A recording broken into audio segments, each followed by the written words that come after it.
Let's speak to the victim and beneficiary of the two letters. Bismarck Aborbi Aryeetey is the Ayawaso West Wuogon chairman of the NDC. Bismarck, you're welcome to Eyewitness News. I don't know that I should describe you as suspended chairman or suspended revoked chairman, or I don't know. How do you describe yourself?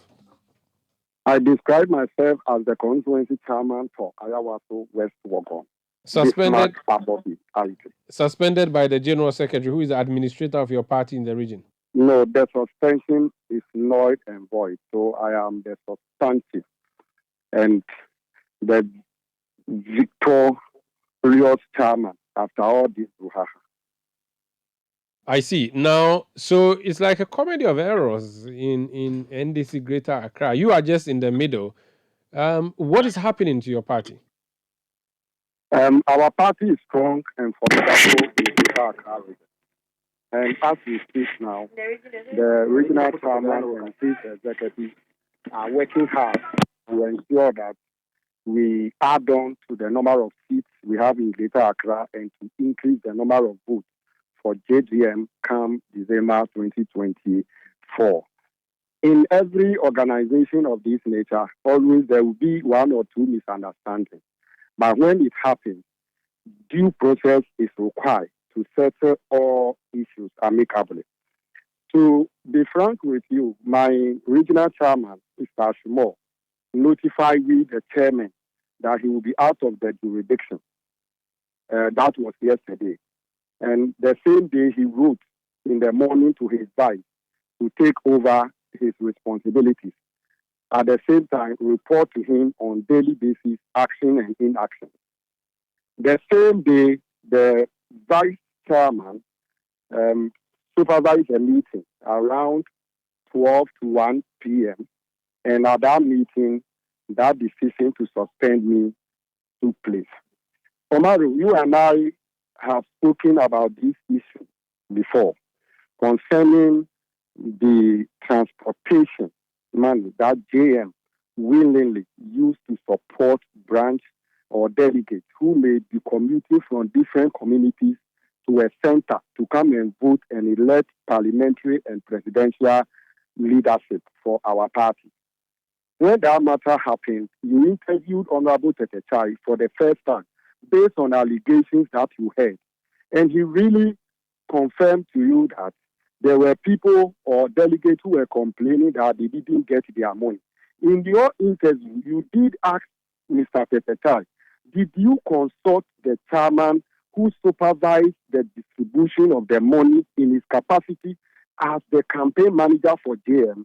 He said no, if you could remember. So that matter has really been in the public domain. So it's not a secret information. Even our flag bearer himself in Upper West indicated to all the members of the party that he will give us 40 cities to take transport and to feed ourselves, to come and express ourselves to elect leaders, both parliamentary and presidential. So it's not a secret information. And the first time, he was the first person to, speak to this matter openly in the media before we came in to reply. What we are saying is that Honorable Tetechai, our regional chairman, supervised the disbursement of the money in his capacity as a campaign manager. There is a receipt to that effect. So where there are operational challenges, we are expecting the secretary to talk to the chairman to find out instead of going to the media. And above all, we are indicating to our general secretary or the secretary of the region that we, the chairman, received the money and signed for it. So where there are operational challenges, they need to talk to us as constituency chairman and our executive to resolve that problem. And that after that press conference, about 17 of us, the chairman who met and took that decision and had the interaction with the media, he decided to suspend me. And the provisions that he quoted, to be frank with you, were, not in order. Because you cannot suspend me based on the fact that I have disclosed internal party matter to the media. Meanwhile, that information is already disclosed by our flag bearer, John Dramani Mahama. Okay. And Bismarck, you just a few things. From the understanding we have, the letter that was signed by your regional secretary has the support of all regional executives. The one that is revoking your suspension was by just the chairman. Constitutionally, can your chairman revoke a decision taken by the executive committee, and can he do that alone?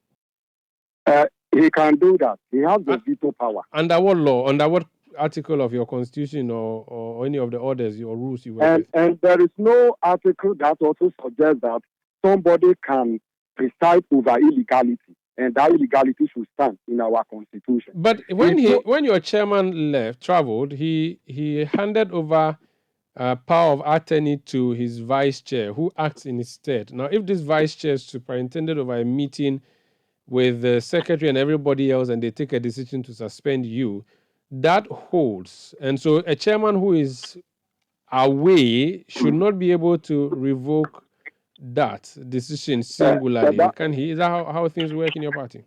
Omaro, it's very strange that the very morning that the chairman indicated his intention through that letter, the same afternoon, the regional executive can perpetrate this illegality. The issue is that you read a memo he sent to them, indicating to them that agenda and decisions that are very critical to the progress of this party or inimical to the party, communicate with me. Take my input before you implement.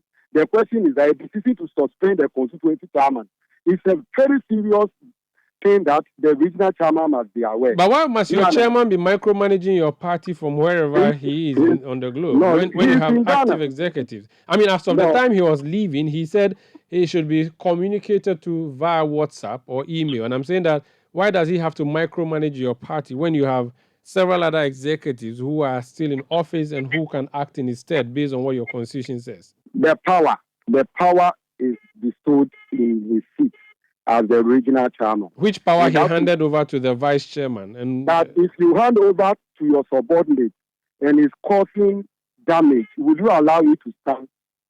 No, he must veto, and his power must be respected. All that he's saying is that I wanted to travel. Because of that, you took advantage to perpetuate illegality. I am not going. I will solve the problem. Omaru, is there any situation where you suspend somebody without listening to the person?